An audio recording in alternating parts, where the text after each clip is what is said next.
검찰 직원들의 의견을 청취를 하고 애로사항 역시 향후 정책 방향에 반영하기 위함입니다.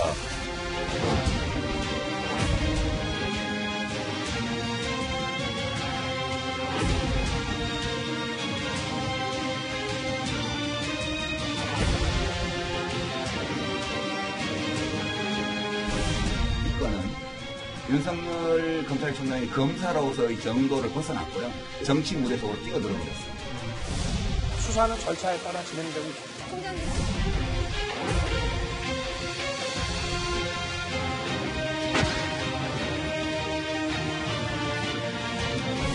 제가 취재한 바로는 윤석열 검찰총장이 뭔가를 대통령에게 보고하려고 시도했어요.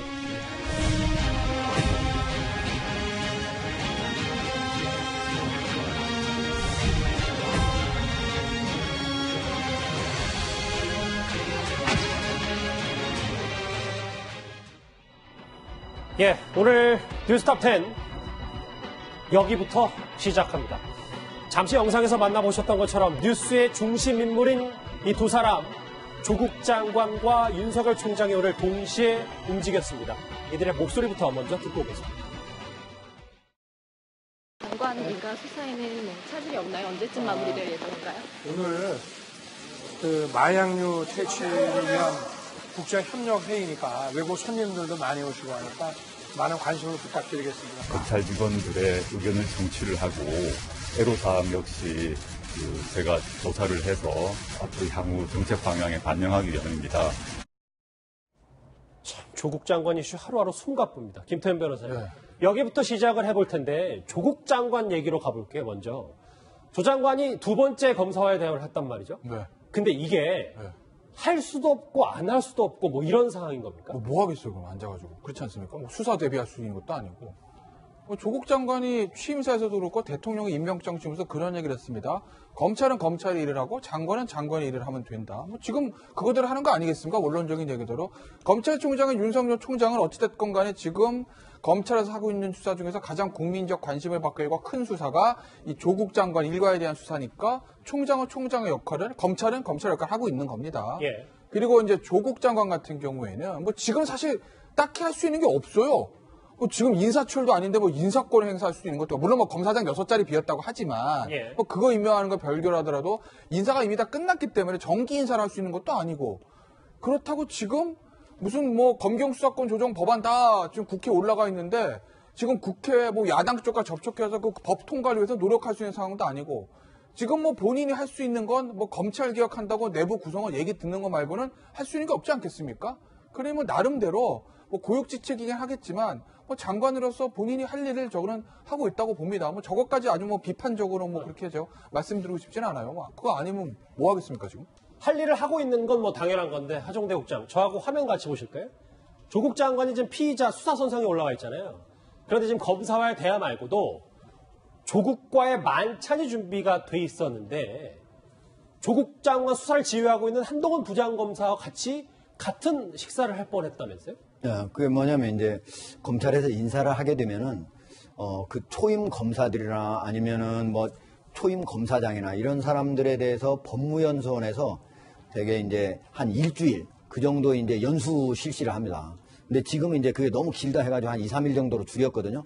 근데 이번 같은 경우에 드디어 이제 검사장들, 초임 검사장들 한번 전체 다 한번 이번에 교육을 시키겠다. 그럼 대검에 지금 한동훈 검사장 같은 경우도 반부패 이제 강력부 검사장이잖아요. 근데 그 전에 서울지검에 3차장 검사를 했잖아요. 이게 초임 검사장이에요. 그러니까 가서 저기 법무연수원에 가서 교육을 받아야 되는 거예요. 예. 교육을 받으면은 검찰총장이 하루는 와가지고 강연하고 식사 한번 사고, 그 다음에 법무부 장관도 한번 합니다. 그러니까 그때 이제 만나게 돼 있는 거예요. 근데 이번 같은 경우에 대검에서는 전원이 다 가지 않기로 했습니다. 그러니까 이제 만나지는 않게 된 거죠.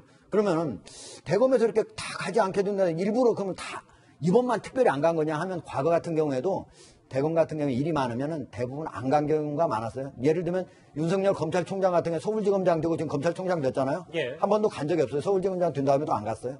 만약에 뭐 예전에는 그런 안간 의혹가 있었다고 하더라도 하정대 예. 국장 이게 수사를 하는 사람과 수사 대상이 아무리 법무부 장관이라도 같은 테이블에 앉는다는 것 자체가 얼마나 불편한 일입니까? 지금 현재로서는 그러니까 다른 신임 검사장들하고 만나는 거는 뭐 크게 뭐 그런다고 하더라도 한동훈 지금 반부패 강력부 검사장 같은 경우에는 지금 저 수사 자체를 즉 조국 장관의 수사 자체를 총지휘하고 있는 사람이거든요. 대검에서. 그러니까 어떻게 보면은 이제 수사 지휘검사하고 피의자가 만나는 건데 현재 이미 피의자 상태 아닙니까? 그거는 기본적으로 검사가 수사를 하면서 가장 먼저 피해야 할 일 중에 하나거든요. 다른 사람이라면 뭐 법무부 장관이니까 이렇게 쭉 만날 수도 있어. 왜냐면 나중에 뭐 수사검사로 올 수도 있다 이렇게 하지만 이런 거는 나중에 어떤 그런 기회니까. 그러나 한동훈 검사장 같은 경우는 매우 부적절하다. 그러니까 안 가는 것이 매우 적절하게 자기가 결정한 일이다. 이렇게 말할 수 있습니다. 이게 검사와의 대화든 그리고 뭐 부장검사 위에 이제 조국과의 만찬이든 이게 다 조국 장관이 검찰개혁, 사법개혁을 위해서 이렇게 뛰는 건데 근데 사법개혁하려면 검찰개혁하려면 검찰들도 동의를 해줘야 되는데 얘기를 쭉 보니까 지금 검찰 내부에서도 많이 등을 돌린 거 아닙니까? 예, 뭐 아우팅이라는 것은 이제 자신의 어떤 그 특정 이슈에 대한 정체성을 드러내는 것을 이렇게 뭐 지칭을 한다고 하는데요. 검찰에 몸담고 있으면서 검찰 내부에서 이제 이 검찰 조직에 대해서 여러 가지 그 문제 제기를 하고 이 개혁의 필요성을 또 생각하는 그런 검사들이 적지 않다고 합니다. 그렇지만 지금 현재 드러나고 있는 검사는 이문정, 서지현 검사 정도고요.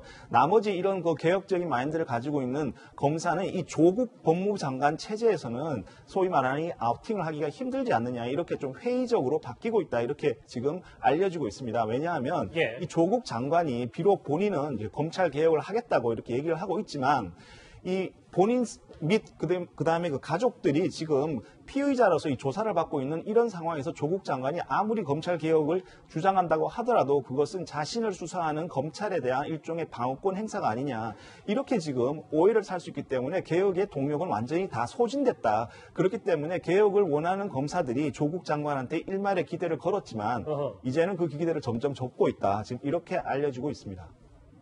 그래서 문재인 대통령이 지금 생각이 궁금한데 문재인 대통령이 과거 자서전에서 검찰개혁은 개혁 대상인 검찰의 동의를 받으면서 함께 끌고 나가야 되는 거거든요. 라는 말을 했습니다. 김태현 변호사님. 네. 근데 지금 현실은 이것과는 정반대잖아요. 그러니까 지금 보시면 밑에 보면 검찰 제대로 장악하고 검찰을 이끌고 나간다. 이게 필요하다고 했는데 지금 상황은 그런 상황이 아니죠. 우리 사회에서 이제 일종의 우리 이제 저도 마찬가지고 뭐 시청자분도 마찬가지고 일종의 우리 사회 국민들의 마음속에 있는 건데 누군가가 어떤 조직을 개혁을 할 때 특히 내가 몸담고 있는 이 개혁의 대상이 됐을 때 개혁의 칼자루를 쥔 사람이 항상 묻습니다. 당신이 우리를 개혁할 자격이 있어? 라는 걸 묻습니다. 많은 국민들이 그러실 거예요. 근데 조국 장관이 지금 가족들 수사로 인해서 여러 가지 도덕성이라든지 뭐 법적 문제는 아직까지 뭐 조국 장관 자체에 나온 건 없다 하더라도 도덕성의 문제가 제기되고 자칫하면 법적인 문제로 비화될 수 있는 이런 상황 속에서 그 개혁의 대상인 검찰 조직, 그리고 검사들은 장관이 우리를 개혁하실 자격이 있다고 생각하십니까? 장관 가족 문제는 어떻게 하실 건데요? 장관 개인의 문제는 어떻게 하실 건데요? 라고 물을 수가 있는 건 아니겠어요? 그렇다고 보면 과연 조국 장관이 얼마나 검찰 개혁을 할 수 있는 명분과 동력을 쥐고 있는지 그건 아마 여권 핵심에서도 다시 한번 생각해 봐야 될 거라고 저는 봅니다. 예. 지금 들으신 것처럼 조국 장관이 꾸준히 던졌던 화두는 검찰 개혁입니다. 개혁을 이끌어내기 위해선 이 법무부 장관과 검찰총장의 호흡도 무엇보다 중요합니다. 그런 저희 가족 관련 수사 문제는 윤석열 총장께서 엄정히 하실 것입니다. 그분이 어떤 검사십니까? 제가 사적 이 문제를 떠나 이 문제와 관계없이 존경하는 검사이고 선배십니다. 그분이 법과 증거와 판례에 따라 수사를 하실 것입니다.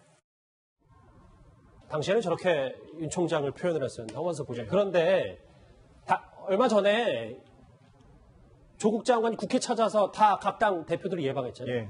그때 제가 윤 총장을 임명하자고 한 게 아니라 문 대통령께서 임명하셨다라는 의미심장한 말을 했습니다. 예, 이 말은 굉장히 중요한 말이고, 어떻게 보면은 우리가 잘 모르던 어떤 사실을 공개한 그런 얘기라고 할 수 있습니다. 물론 이제 조국 법무부 장관이 민주적 수석 시절에 윤석열 검찰총장 임명에 대해서 반대를 했다. 그래서 불화설이 있다라는 식으로 이제 소문을 전달하는 그런 보도는 있었습니다만, 본인이 저렇게 실제로 윤석열 총장 임명을 본인이 하자고 한 게 아니다라고 이제 얘기한 것은 상당히 좀 뜻밖의 어떤 공개라고 할 수 있습니다. 이것은 어떻게 보면은 왜 그러면은 이제 윤석열 임명을 반대했느냐, 혹은 그것에 적극적으로 나서지 않았느냐라고 했을 때 이유가 상당히 궁금한데요. 그것을 알 수가 없습니다. 예, 본인이 진짜 밝히지 않는 이상, 그 속내를 밝히지 않는 이상 알 수가 없는데, 다만 미로 짐작하건대 예. 당시에 비록 윤석열 총장이 서울지검장 시절에 소위 말하는 적폐청산 수사에 대해서 굉장히 여권이 흡족해할 만큼 큰 성과를 내고 있었지만, 다른 한편으로 당시 지검장을 보는 여권의 시선이 뭐냐면, 이 윤석열 총장 같은 경우에는 우리가 통제가 잘 안 되는 그런 검사 중에 한 명이다. 이런 또 우려가 있었습니다. 그래서 아마 그런 문제를 우려해서 조국 수석이 만약에 윤석열 임명에 적극적으로 나서지 않은 게 아닌가. 근데 만약 그런 우려가 사실이라면 지금 그 우려는 정말 현실이 되고 있는 지금 그런 상황이라고 할 수 있습니다. 그런데요. 조 장관도 이 윤석열 총장의 스타일에 대해서 우려를 했을 것이다. 지금 같은 날 다른 곳 마이웨이 얘기하고 있는데 조국 장관 얘기, 다음은 윤석열 총장 얘기예요. 오늘 오전이었습니다. 윤석열 총장이 취임 후 한 달여 만에 공식 석상의 모습을 드러냈습니다.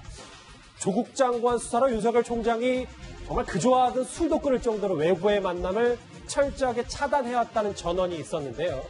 오랜만에 등장한 윤석열 총장의 목소리 직접 들어보시죠. 장관 일가 수사에는 차질이 없나요? 언제쯤 마무리될 예정인가요? 오늘 마약류 퇴치를 위한 국제협력회의니까 외국 손님들도 많이 오시고 하니까 많은 관심을 부탁드리겠습니다. 수사는 절차에 따라 진행되고 있습니다. 저기 현장에 있던 채널의 취재기자한테 제가 물어보니까 윤석열 총장이 저 말을 하는데도 정말 어렵게 그리고 간신히 얘기했다는 전언이 있습니다. 그래도 어쨌든 간략하게나마 원론적인 입장을 말할 수밖에 없었겠죠. 왜냐하면은 국민들의 어떤 목소리가 수사 여부는 괜찮다는 거예요. 그러니까 수사 자체는 당연히 해야 된다는 건데, 어떤 수사를 자꾸 확전시켜 나가는 그런 태도나 아니면 수사의 어떤 범위나 정도에 대해서는 비판적인 목소리가 있는 게 사실이거든요. 그래서 윤석열 총장 입장에서는 간략하게나마 입장을 밝힐 수밖에 없었다는 생각이 들고요.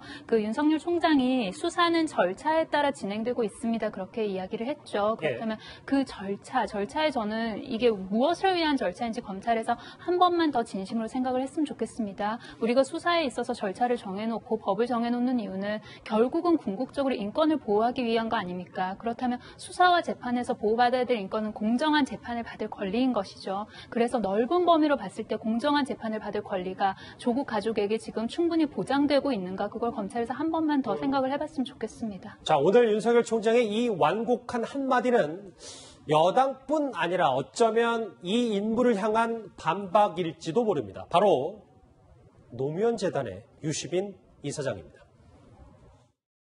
윤석열 검사는 검사로서 매우 유능하고 집요하고 원칙과 정도를 지키는 사람이라고 판단을 해왔어요. 네. 이 건은 윤석열 검찰총장이 검사로서의 정도를 벗어났고요. 그것 때문에 본인은 주관적으로 안 그럴지 몰라도 실제 정치 무대 속으로 뛰어들어 버렸어요. 저 얘기, 하정대 국장, 윤석열 총장이 본인의 주관, 생각과 상관없이 정말 정치에 뛰어들었습니까? 말도 안 되는 소리죠. 사실 윤석열 총장이 그 전에 이제 수사를 할 때, 즉 박근혜 정부 때 말이죠. 그때 당시에 살아있는 권력에 대해서 저항을 하면서 수사를 했습니다. 그때 야당이었던 더불어민주당이 뭐라고 했습니까? 진짜 제대로 된 검사다. 정도를 걷는 검사다. 다 적임자 만났다. 예. 그렇게 얘기하지 않았습니까? 이번에는 진짜 조국 법무부 장관 살아있는 권력 아닙니까? 드디어 이번에는 자기 편한테 살아있는 권력한테 칼을 들이대니까 정치를 한다, 이렇게 얘기를 합니다. 전형적인 내로남불식 평가입니다. 지금까지 제가 검찰을 한 제 1994년부터 검찰에 출입하기 시작했어요. 그다음부터도 지금까지 한 25년 계속적으로 봐왔지 않습니까? 정말 오래전 얘기네요. 예. 그런데 지금까지 한 번도 조국 장관, 현직 장관 이렇게 수사한 사람 빼놓고요. 한 번도 검찰이 살아있는 권력을 제대로 수사한 적이 없습니다. 전직 대통령들도요. 다 이미 퇴임한 이후에 한 거지. 예. 대통령 후보가 됐다든가 아니면 현직 대통령이랑 현직 장관이랑 제대로 못했습니다. 현직 장관인 경우에도 대통령이 제대로 이뻐하지 않는 사람인 경우는 했을지 몰라도 그러지 않은 경우는 한 적이 아예 없습니다. 이번이 어떻게 보면 검찰로서는 살아있는 권력을 처음으로 수사하는 겁니다. 예. 그렇기 때문에 우리가 보잖아요. 청와대, 더불어민주당의 여권 모두 함께 나서가지고 검찰을 공격하지 않습니까? 과거에 이렇게 한꺼번에 집권 세력이 검찰이 수사하면서 이렇게 공격하는 걸 봤습니까? 본 적이 없잖아요. 드디어 검찰이 한번 살아있는 권력을 수사하고 그런 경우에 집권 세력과 여권이 어떻게 행동하는가가 처음으로 이게 보여지는 거예요. 그러면은 적어도 이번 같은 경우에는 집권 세력이 이런 수사의 정당성은 어디에 있는 거냐면요. 만약에 비리의 단서가 없는데 수사를 개시했다. 이 수사의 정당성이 없는 거죠. 명백한 범죄 증거가 없는데 기소를 했다. 수사의 정당성이 없는 거죠. 그런 것들을 지금 찾아나가는 과정이잖아요. 예. 심지어 윤석열 총장이 조국 장관 같은 경우에는 여러 가지를 사실 속된 말로 해서 봐줬어요. 왜 봐줬느냐? 처음에 압수수색 안 했습니다. 지금까지도 자기 자신이 갖고 있는 휴대전화 아직도 압수하지 않고 어느 있어요. 정도 예우를 해줬다는 겁니까? 많은 예우를 해주고 있는 거죠. 사실 법무부 장관 11시간 동안에 가가지고 그 압수수색 하는 동안에도 저기 변호사 오라고 해서 계속 기다려주고 그렇게 하는 거 쉽지 않습니다. 예. 이번같이 제대로 정도를 지키며 수사하는 적이 없다. 이렇게 평가할 수 있습니다. 정치에 뛰어든 건 말도 안 된다. 윤석열 총장이 뭐 이런 분석이신데요. 자, 그런데 윤석열 총장은 분명히 청와대에 경고를 하려고 했습니다. 유시민 이사장도 윤석열 총장이 비공식 라인으로 조국 불가 메시지를 청와대에 전하려고 했다. 이렇게 전했습니다. 조국 민정수석을 법무부 장관으로 대통령이 지명하기 전에 하면 안 된다고 건의를 하기 위해서 대통령한테 직보를 하려고 그랬으나 직보를 하는데 성공하지 못했다. 그리고 지명을 하면 이런 문제가 터져나갈 거라는 핵심적인 그런 정보들을 알고 있었다. 제가 취재한 바로는 윤석열 검찰총장이 보고하려고 시도했어요. 이 얘기는 계속 나오네요. 허만석 부장. 예. 유시민 이사장도 대통령 직보를 시도했었는데 그럼 어찌된 영문인지 이게 왜 잘 안 된 겁니까? 예, 그것은 이제 뭐 윤석열 총장이 이제 같이 근무했던 뭐 박형철 비서관도 있고 청와대와 어떻게 소통 통로는 아마 있을 겁니다. 그리고 민정수석과 검찰총장이라는 것은 또 그런 정도의 뭐 커뮤니케이션이라는 것은 충분히 있을 수 있는 얘기고요. 그런 걸 통해서 아무래도 법무부 장관이 검찰과의 어떤 업무적 연관성이 굉장히 큰데다가 윤석열 총장 입장에서도 본인의 어떤 임명권자인 대통령이 어떤 장관 인사를 통해서 이것이 크게 누가되거나 뭐 이러면 굉장히 그런 부분을 걱정했는 그런 선의의 차원에서 이렇게 그런 그 건의를 했을 수 있다라고 이제 해석이 될 수 있는데 지금 유시민 지금 이사장의 얘기는 뭐냐면 그 전에 전제가 있었습니다. 윤석열 총장이 지금 정치를 하고 있다. 그래서 이것은 대통령 인사권에 대해서 조국을 임명하지 마라라는 식의 정치를 했는데 그것이 받아들여지지 않자 소리 마시고 발끈해서 이렇게 수사를 더 적극적으로 하는 거 아니냐라는 이런 좀 함의를 갖고 있는 얘기인 것 같고요. 지금 윤석열 총장이 오늘 이제 나가면서 수사를 절차대로 진행하고 있다 이렇게 얘기를 했는데요. 요 짧은 한마디지만 뭐 제가 기자고 하니까 이것을 또 굉장히 좀 풍부하게 해석을 한다면 한 4가지 정도 해석할 수 있는데 첫 번째는 뭐냐면 4가지입니까? 예. 절차대로 하겠다는 얘기는 첫 번째 가장 이제 직접적인 얘기는 책 잡히지 않게 지금 수사하고 있다는 얘기고요. 여권에서 지금 비난을 하고 있지만 지금 책 잡히지 않게 수사하고 있다는 것이고 두 번째는 뭐냐면 아무도 안 봐주겠다는 뜻이 좀 내포되어 있다고 생각합니다. 그리고 세 번째는 절차대로 진행하고 있다. 이것은 앞으로도 계속 내 페이스대로 수사를 하겠다는 것이고 이것은요. 수사를 빨리 끝내달라고 지금 여권에서 지금 굉장히 성화를 부리고 있지만 어쩌면 이 수사가 꽤 길어질 수도 있다라는 하여튼 저는 그렇게 한 4가지 정도로 해석을 해봤습니다. 풍부하게 해석을 해주셨군요. 이렇게 계속적으로 검찰 수사를 가지고 사전에 대통령한테 보고하고 흥정하려고 했다고 하는 것 자체가 검찰 수사에 대한 정당성을 일부러 훼손하려고 하는 정치적인 저의가 있는 얘기들입니다. 이런 얘기들이 왜 끊임없이 여권에서 흘러나오고 있는가 하는 거를 우리가 한번 눈여겨봐야 됩니다. 자, 이 주제 김태현 변호사님 정리해 볼게요. 그런데 조국 정국이 너무 길어지니까 청와대도 안 나설 수가 없어서 이 박형철 반부패 비서관과 윤석열 총장이 연결고리가 있으니까 메시지를 던졌는데 그것조차 잘 안 됐나 보더라고요. 지금 이 상황에서 어떻게 하겠어요? 지금 이 상황에서 수사는 지금 정점에 달려가고 있는데 박형철 반부패 비서관 만나가지고 뭐 얘기 듣고 청와대 의중 이러니까 그만둡시다. 수사에서 멈출 수 있습니까? 지금에서 수사 멈추면 바로 특검이에요. 야당이 그냥 있겠어요? 그러니까 지금 이미 시작한 열차는 멈출 수가 없습니다. 박지원 의원이 그런 얘기 얼마 전에 했잖아요. 얘기를. 검찰 수사 시작되면 멈출 수가 없다고. 지금 딱 그 상황으로 가는 것이기 때문에 박형철 부패비서관이 아니라 아무리 더 윤석열 총장과 가까운 사람이 가도 이 수사는 지금 청와대나 외부에서 멈출 수 있는 게 아니다. 저 검찰도 결과를 보려고 할 것이다라는 거고, 앞서 봤던 그 화면에 있었던 얘기들, 그러니까 조국 장관 후보자 시절에 청와대 들어가서 나 언론보다 사실과 다르다라고 결백을 얘기했다는 게, 결백을 주장했던 게 가장 큰 패착이라는 거. 저도 그 보도가 뭐 신빙성 있다고 보는데, 만약에 이 수사 결과 조국 장관 본인이 아니더라도 가족이 구속 기소돼서 문제가 되는 상황이 오면 조국 장관은 마지막까지도 청와대한테도 거짓말한 게 되는 겁니다. 그러니까 상황이 문제가 생겼을 때 대통령님, 언론에 이런 보도 나오는데 어느 정도 맞는 것 같습니다. 라고 본인이 인정하고 빠져줬어야, 그래야 대통령한테 부담이 덜 되는 거거든요. 알겠습니다. 근데 장관 후보자 앞에 와서 억울합니다, 대통령님. 저는 아닙니다. 언론이 저를 뭐 이렇게 하는 겁니다. 라고 얘기하면 대통령 입장에서 앞에 와서 말하면서 말을 믿을 수도 있잖아요. 그러니 만약에 저 보도가 사실이고 조국 장관의 가족이 법적 처벌을 받는다면 조국 장관은 본인이 임명했던 대통령을 끝까지 기만한 게 되는 거죠. 알겠습니다. 수사는 절차대로 진행되고 있다. 윤석열 총장의 오랜만에 한마디 첫 번째 1위로 짚어봤습니다. 다음 주제 이 인물 얘기로 좀 자연스럽게 넘어갈 수 있을 것 같아요. 다음 주제 바로 확인합니다.